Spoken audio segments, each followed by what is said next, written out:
Fala pessoal, tudo certo? Bom dia, boa tarde, boa noite. Hoje a gente vai estar estudando dentro do nosso curso o tema medidas de dispersão. Esse tema é uma consequência natural ao que nós vimos anteriormente dentro de medidas de tendência central. E dentro do tema anterior, medidas de tendência central, nós estudamos a média, a mediana e a moda. E dentro da média, nós vimos que existem outras variações dessa medida, tal como a média ponderada, entre outras que nós não estudamos. E, infelizmente, as medidas de tendência central acabam não caracterizando toda uma distribuição de dados, fazendo-se necessária outras medidas de forma a caracterizar tais distribuições. E as medidas de dispersão entram justamente nesse sentido. Por exemplo, vamos supor que existem 5 grupos de alunos que se submeteram a um determinado teste. Nós temos o grupo A, B, C, D e E. E nós temos os 5 alunos em cada um desses 5 grupos. E nós vamos chamar essas variáveis de variáveis x, y, z, w e v. Fazendo uma média aritmética dessas notas dentro de cada um dos 5 grupos, nós chegamos ao resultado de que a média acaba sendo idêntica para cada um dos grupos. Ou seja, a média das notas dos alunos para cada grupo vai ser igual a 5. Entretanto, observem que as notas têm uma variabilidade bastante diferente. No grupo A, por exemplo, as notas vão de 3, 4, 5, 6 e 7. De outro lado, no grupo C, as notas são todas iguais a 5. E percebam que mesmo que a média seja igual para o grupo A e o grupo C, as realizações dessas duas variáveis acabam sendo diferentes. Logo, acabam sendo necessárias que outras medidas sejam feitas de forma a sumarizar a variabilidade de um conjunto de dados. E, portanto, como comparar a variabilidade de um conjunto de diferentes valores? E um critério que é frequentemente utilizado para esse fim é aquele que vai medir a dispersão dos dados em torno da sua média. E nós temos duas medidas que são bastante utilizadas, que são o desvio médio e a variância. E, novamente, o princípio básico é analisar os desvios das observações em relação à média dessas observações. Vamos tomar novamente as notas dos 5 grupos de alunos que nós vimos anteriormente. Lembrando que a média para cada um dos 5 grupos era igual a 5.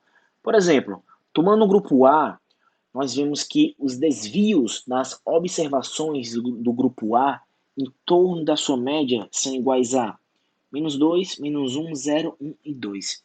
E como que esses valores são obtidos? Basta diminuir de cada uma das observações a média para esse grupo. Então, 3 menos 5 igual a menos 2, 4 menos 5 igual a menos 1, 5 menos 5 igual a 0, 6 menos 5, 1, finalmente 7 menos 5 igual a 2.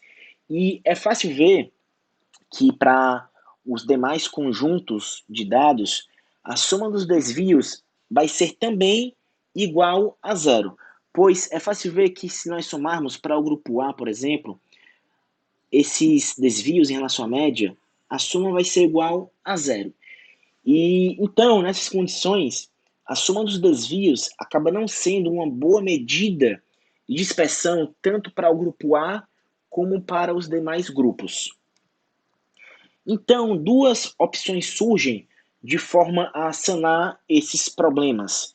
Primeiro, nós podemos considerar o total dos desvios em valor absoluto ou considerar o total do quadrado dos desvios. Por exemplo, para o grupo A, nós temos que o total dos desvios em valor absoluto vai ser igual a 2 mais 1 mais 0 mais 1 mais 2. Notem que onde nós tínhamos valores negativos dois valores iniciais, agora eles se tornaram positivos. Portanto, a soma agora dos desvios em valor absoluto vai ser igual a 6, que é diferente de zero.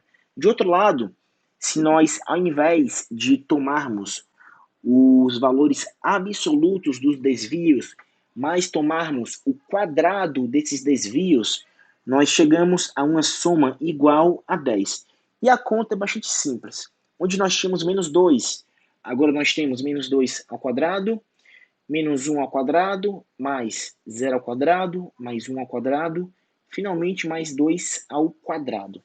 Somando esses valores, chegamos ao valor de 10. Entretanto, o uso desses totais pode acabar causando dificuldades quando a gente quer comparar conjunto de dados com números diferentes de observações, como os conjuntos A e D mostrados anteriormente. Pois o conjunto A nós tínhamos 5 observações, enquanto no conjunto D nós tínhamos apenas 4 observações.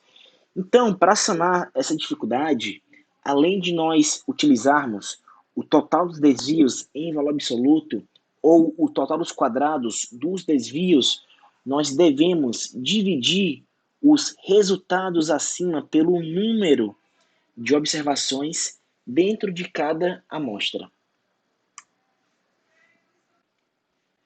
Então, desse modo, acaba sendo mais conveniente exprimir as medidas mostradas anteriormente como médias. Isso é, o desvio médio e a variância serão definidos respectivamente por somatório dos desvios em relação à média em valor absoluto dividido pelo número de observações, e a variância vai ser igual ao somatório do quadrado dos desvios em relação à média dividido pelo número de observações. Então, para o grupo A e o grupo D, nós temos que o desvio médio para o grupo A, que nós tínhamos a variável x, vai ser igual a 1,2, e a variância para o grupo A vai ser igual a 2.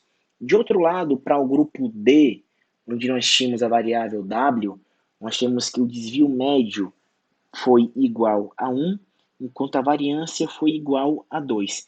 Então, a gente pode dizer que, segundo o desvio médio, o grupo D é mais homogêneo que o grupo A, pelo fato de o desvio médio para o grupo D ser menor do que para o grupo A. E, entretanto, de outro lado, as variâncias desses dois grupos são iguais, então nós podemos dizer que, segundo a variância, ambos os grupos são homogêneos, por exemplo. Cabe aqui agora fazer uma observação bem importante, pois, sendo a variância uma medida de dimensão igual ao quadrado da dimensão dos dados, por exemplo, se os dados são expressos em centímetro, a variância vai ser expressa em centímetro ao quadrado. Isso pode acabar causando problemas de interpretação. Ou seja, se nós temos diversas observações para uma variável e essa variável seja a altura dos alunos em uma sala que seja expressa em centímetro, é óbvio que a variância dessa variável acaba sendo expressa em centímetro ao quadrado. E isso pode acabar causando alguns problemas de interpretação. E é por isso que é bastante costumeiro a gente utilizar o desvio padrão, que acaba sendo nada mais, nada menos do que a raiz quadrada da variância. Por exemplo, para o grupo A, que nós vimos que tinha uma variância igual a 2, o seu desvio padrão vai ser igual à raiz da variância, ou seja, a raiz de 2, que é aproximadamente igual a 1,41. Então, ambas as medidas de dispersão, seja desvio médio ou desvio padrão, indicam, em média, qual vai ser o erro, ou seja, o desvio cometido ao tentar substituir cada observação pela medida resumo do conjunto de dados, no caso, a média. Antes de a gente prosseguir nessa discussão, vale aqui ressaltar uma pequena diferença acerca da variância de uma amostra e de uma população. Primeiramente, a média de um conjunto de dados de uma amostra e de uma população é dada respectivamente por x barra e essa letra grega mi, onde x barra indica a média de uma amostra e mi a média de uma população, onde nzinho é o número de elementos da amostra e nzão o número de elementos de uma população. Agora, acerca da variância, nós temos que as fórmulas para uma amostra e para uma população são muito parecidas, porém ligeiramente diferentes. E a grande diferença vai residir nesse denominador, que para a amostra ele vai ser n-1 e para uma população ele vai ser apenas n. E essa diferença acaba não residindo na discussão do nosso curso, sendo um tema apenas que vocês vão ver na discussão de Estatística 2, quando vocês forem estudar estimadores. Então, já é interessante que fique guardada essa diferença, e para a amostra, essa vai ser a nossa variância, e para a população, essa vai ser a nossa variância. Vamos fazer um pequeno exercício para exercitarmos o que nós acabamos de aprender. Seja x uma variável qualquer, e esses números são as realizações dessa variável dentro de uma pequena amostra de uma população. Pede-se para que seja calculado o desvio padrão dessa amostra. Então, lembrando da fórmula do nosso desvio padrão amostral, nós necessitamos calcular, primeiramente, a média amostral, que facilmente a gente chega nesse resultado que vai ser igual a 3,429, que é o valor da nossa média. Então, substituindo x barra na nossa fórmula, e facilmente nós vemos que o somatório de xi ao quadrado vai ser igual a 88, lembrando que n vai ser igual a 7, pois nós temos apenas 7 observações na nossa amostra. Então, depois do cômputo desses cálculos, nós temos que a nossa variância amostral vai ser igual a 0,93895. E essa é a nossa variância amostral. O nosso desvio padrão, lembrando, é a raiz quadrada da nossa variância. Portanto, o desvio padrão desse valor vai ser aproximadamente igual a 0,97, que vai ser o nosso desvio padrão dessa nossa variável x. Nessa subseção, pessoal, vamos tratar sobre duas propriedades bastante importantes do desvio padrão.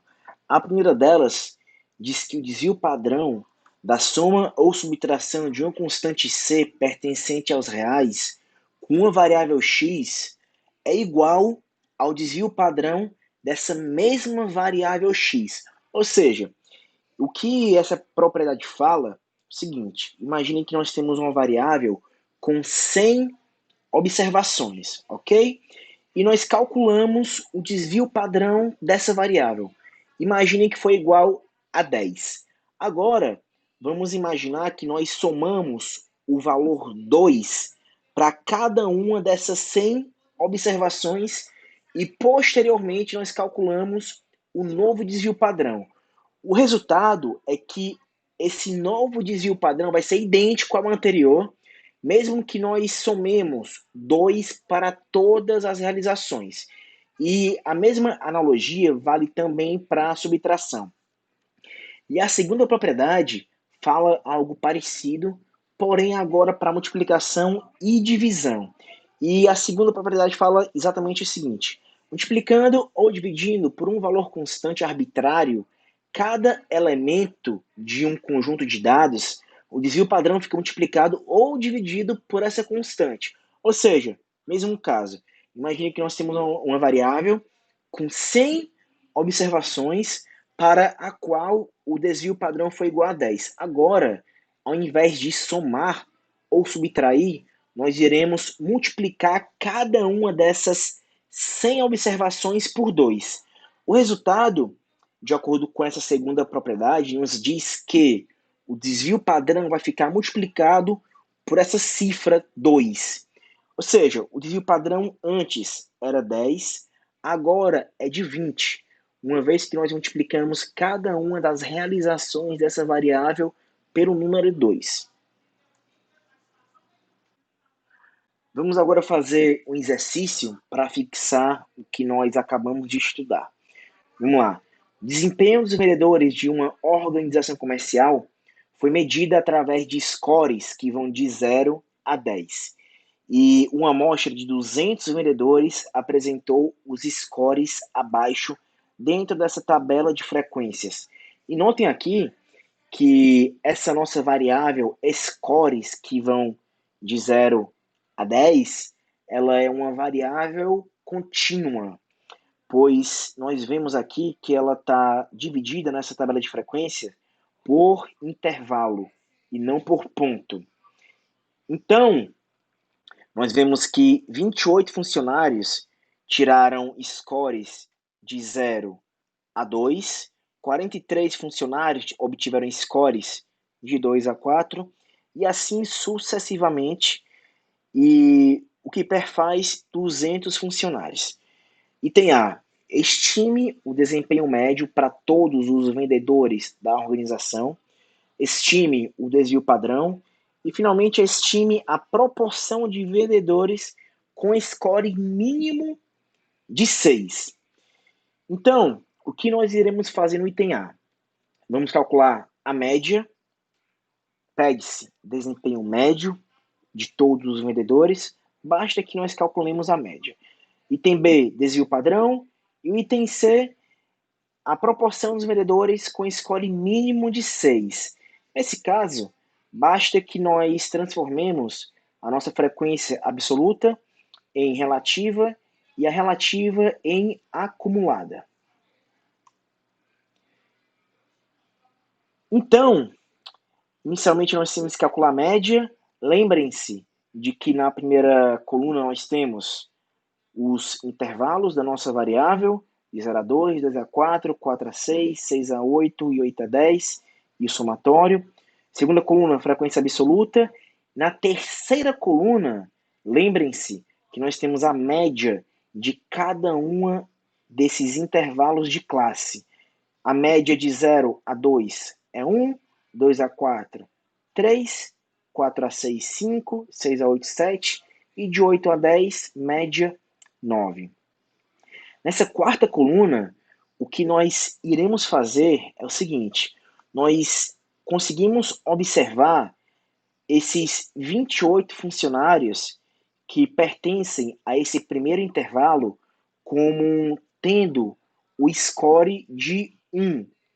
De outro lado, para a segunda classe de intervalo de 2 a 4, nós podemos enxergar que esses 43 funcionários obtiveram o score 3, novamente, que é a média desse intervalo de classe, e sucessivamente até a última classe.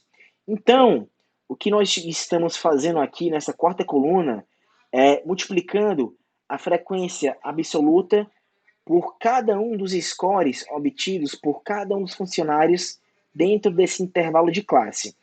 E então, na última linha, nós temos o somatório dessa quarta coluna, que foi igual a 1040.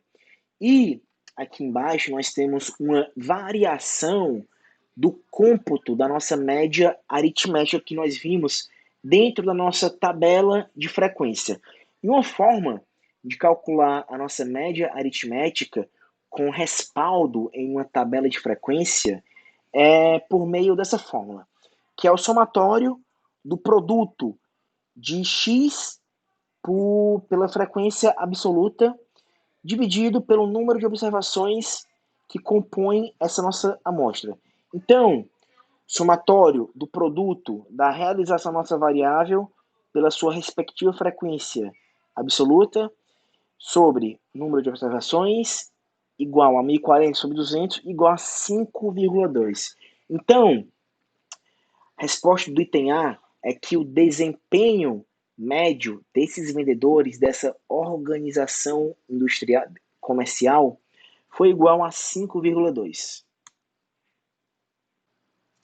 No item B, Nós iremos calcular agora o desvio padrão dessa nossa variável scores desses funcionários dessa organização.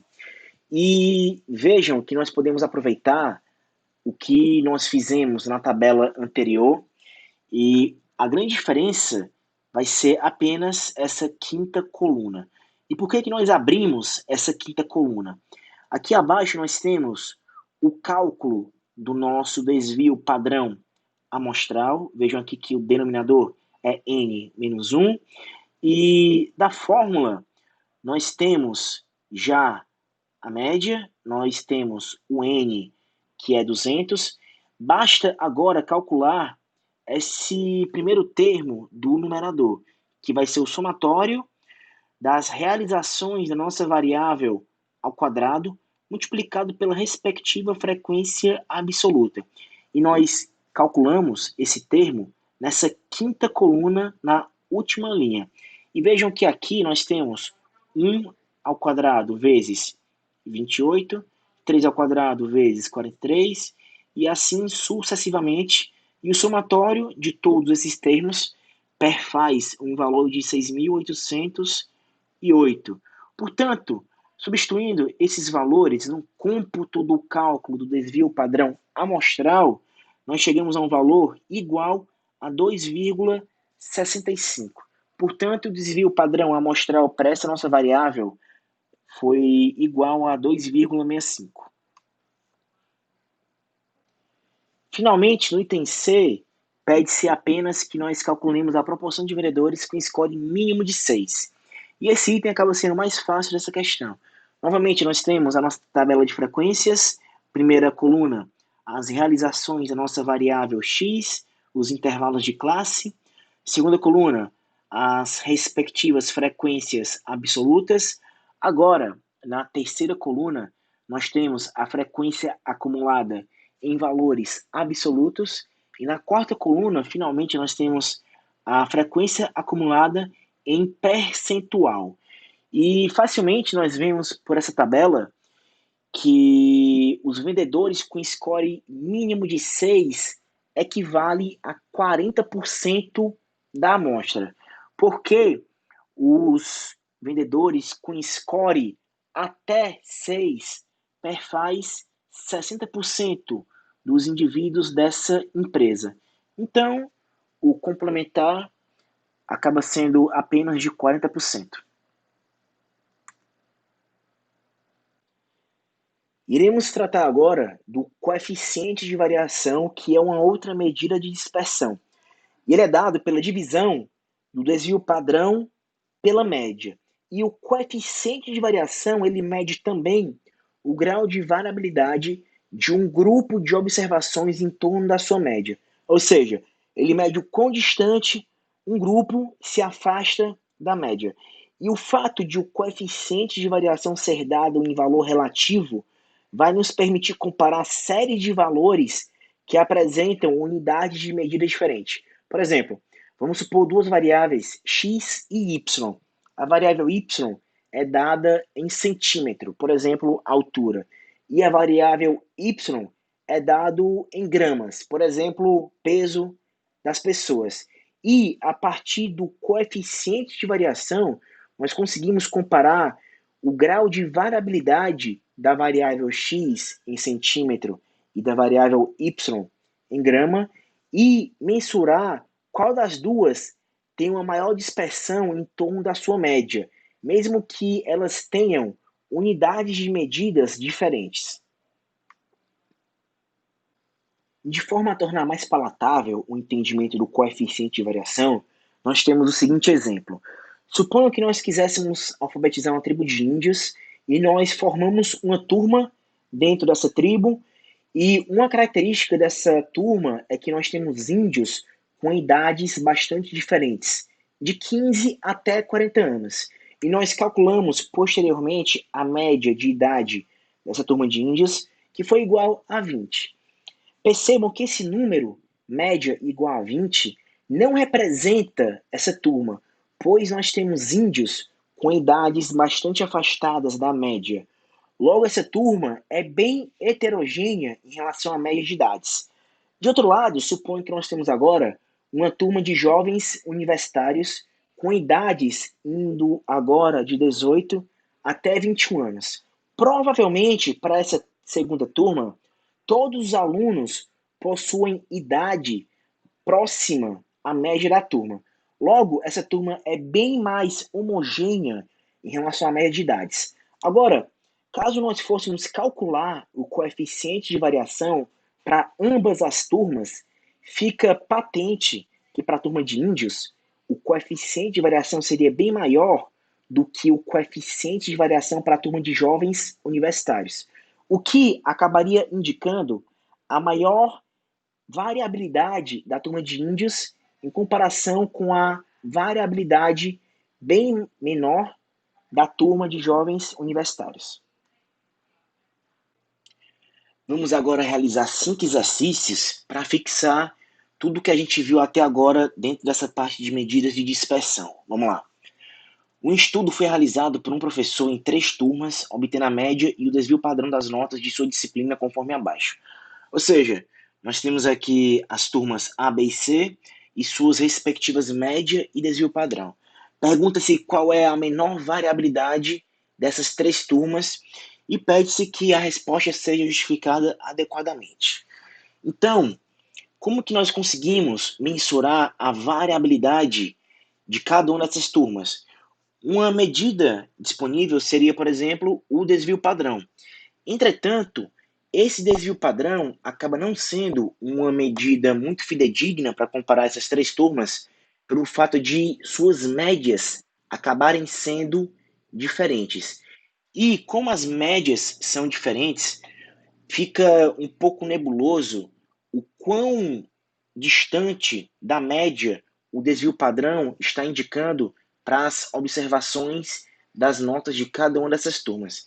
Então, uma saída, por exemplo, seria calcular o coeficiente de variação para cada uma dessas turmas. Então, calculando o coeficiente de variação para a turma A, basta dividir o desvio padrão pela média, para a turma B da mesma forma e também para a turma C. E com isso nós vemos que a menor variabilidade das notas para as 3 turmas era a turma B, o que gira em torno de 21,25%. Portanto, a turma B tem a menor variabilidade dentre essas 3 turmas. Essa quinta questão é um pouco mais difícil do que a anterior, porque antes de nós calcularmos o coeficiente de variação, nós temos que calcular a média e o desvio padrão. Então a questão diz o seguinte: a seguir são apresentadas informações quanto ao número de pessoas atendidas na urgência num hospital público de saúde de certa cidade num período de 22 dias. Pede-se, determine o coeficiente de variação. Então, nessa tabela, é uma tabela de frequências, e na primeira coluna nós temos as realizações da nossa variável, que é o número de atendimentos, e na segunda coluna nós temos a frequência absoluta. Então, como que a gente lê essa tabela? Em 4 dias, nós obtivemos 0 atendimentos, em 7 dias, apenas 1 atendimento, em 8 dias, tivemos 2 atendimentos, em 2 dias, 3 atendimentos, e finalmente, em apenas 1 dia, nós tivemos 4 atendimentos. E somando os termos das linhas da segunda coluna, nós temos um total de 22 dias. Então, primeiramente, nós teremos que calcular a média e, posteriormente, o desvio padrão. Lembrando que nós estamos trabalhando com uma amostra. Então, vejam aqui que nós iremos abrir mais 2 colunas na nossa tabela de frequência. Então, na terceira coluna, nós temos a multiplicação da realização da nossa variável pela sua respectiva frequência absoluta.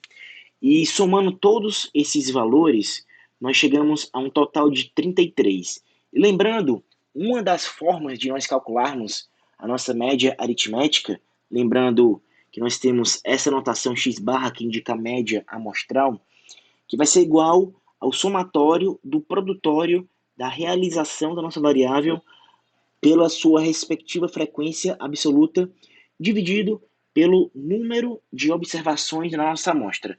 Então, isso vai ser igual a 33 sobre 22, o que é igual a 1,5. Então, nós tivemos nesse hospital público de saúde um atendimento médio de 1,5 por dia. De outro lado, nós temos agora que calcular o nosso desvio padrão amostral. Então, vejam que nós já temos conhecimento do nosso N, que vai ser 22, nós já sabemos qual vai ser a nossa média, que vai ser 1,5, resta apenas calcular o somatório do produtório da frequência relativa pelo quadrado da realização da nossa variável.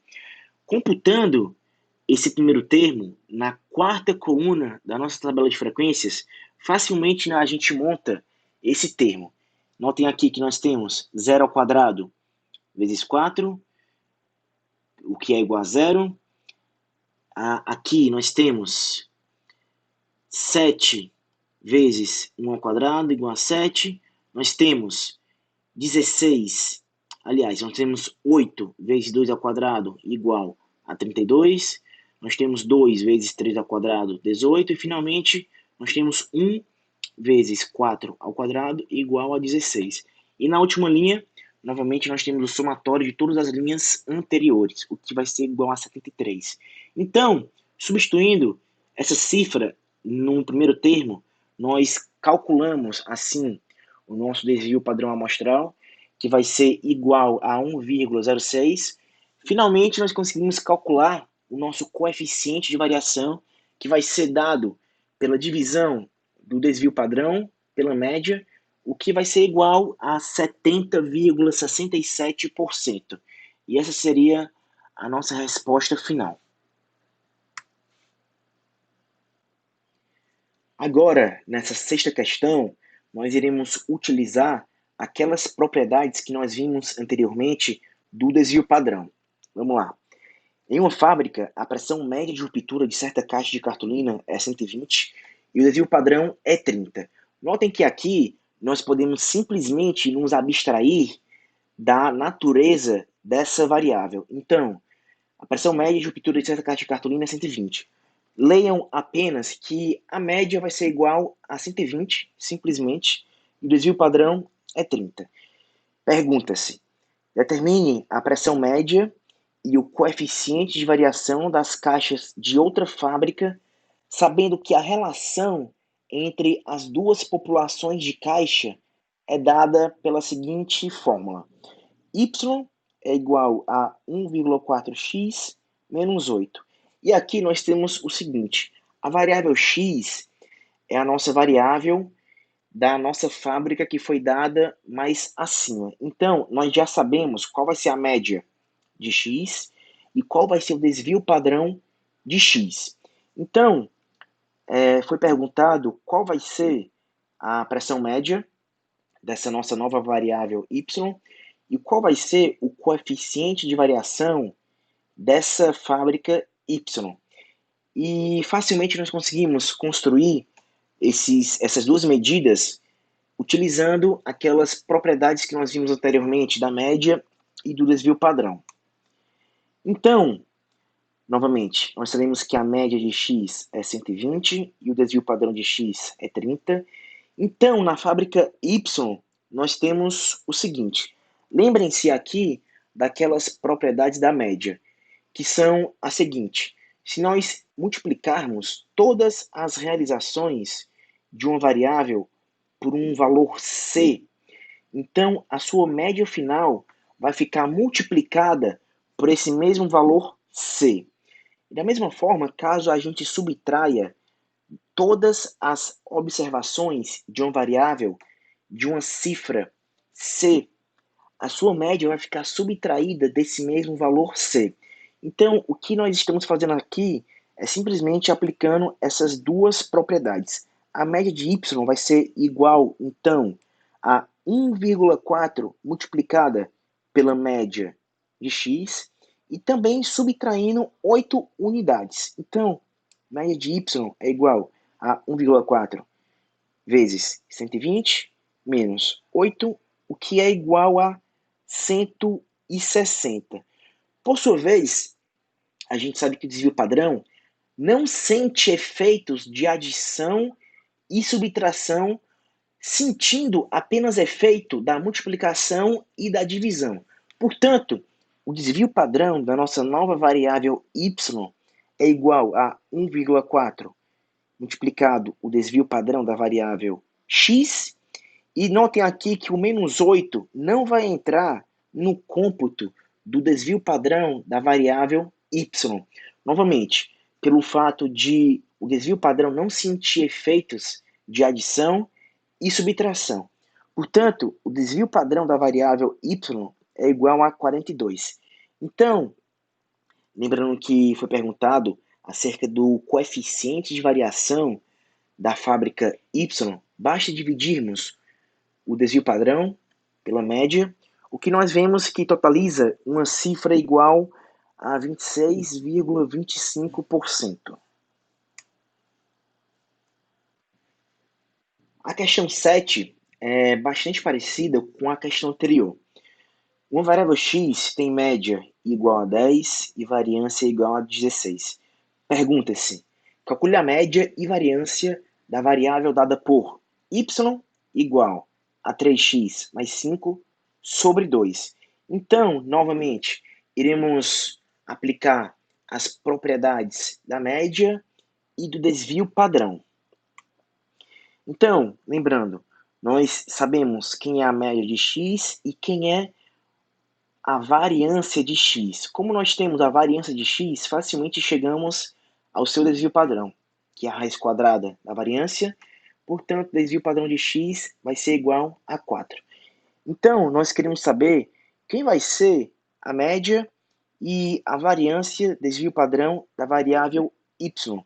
Facilmente desmembrando esse termo do numerador, nós vemos que y pode ser também reescrito por 3 meios de x mais 5 meios. Portanto, a média de y vai ser igual a 3 meios a média de x mais 5 meios. E substituindo a média de x aqui, nós chegamos a um resultado de que a média de y vai ser igual a 17,5. E acerca do desvio padrão de y, vejam aqui que, lembrando novamente, que o desvio padrão não sente efeitos da adição e da subtração. Portanto, o desvio padrão de y vai ser igual a 3 meios o desvio padrão de x. Portanto, substituindo o desvio padrão de x nesse termo, portanto, o desvio padrão de y vai ser igual a 36. E da mesma forma, caso nós quiséssemos calcular o coeficiente de variação da variável y, bastaria dividir o desvio padrão pela média. E fazendo esse cálculo rápido de cabeça, nós vemos que, por exemplo, essa variável y tem um coeficiente de variação maior do que 100%, o que denota uma grande variabilidade para essa variável em questão. Finalmente, nós chegamos na nossa última questão. Os operários de um setor industrial têm em julho um salário médio de 5 salários mínimos e desvio padrão de 2 salários mínimos. Então, um acordo coletivo prevê para agosto um aumento de 60%, mais uma parte fixa correspondente a 0,7 salários mínimos. Pergunta-se, qual a média do número de salários mínimos e qual o desvio padrão no mês seguinte após essas alterações, após esses reajustes. E novamente aqui nós iremos utilizar as propriedades da média e do desvio padrão. Então, em julho nós tínhamos uma média de 5 e desvio padrão de 2. Lembrando, eles vão ganhar em agosto um aumento de 60%, mais uma parte fixa de 0,7 salários mínimos. Ou seja, a nova regra que vai governar essa variável salário no mês de agosto vai ser a de 1,6 vezes o salário de julho, mais 0,7, que é aquela parcela fixa do salário mínimo. Portanto, a nossa nova média dessa variável em agosto é igual a 1,6 vezes a média de julho, mais 0,7. Lembrando aqui, estamos utilizando as duas propriedades da média. Portanto, a média de agosto foi igual a 8,7 salários mínimos. E, por fim, acerca do desvio padrão de agosto, lembrando que o desvio padrão não sofre alterações para soma e subtração, caso essas operações ocorram nas observações dessa variável. Então, o nosso desvio padrão é simplesmente 1,6 vezes o desvio padrão de julho, que foi igual a 3,2. Portanto, após todos esses exercícios, nós finalizamos a aula de hoje.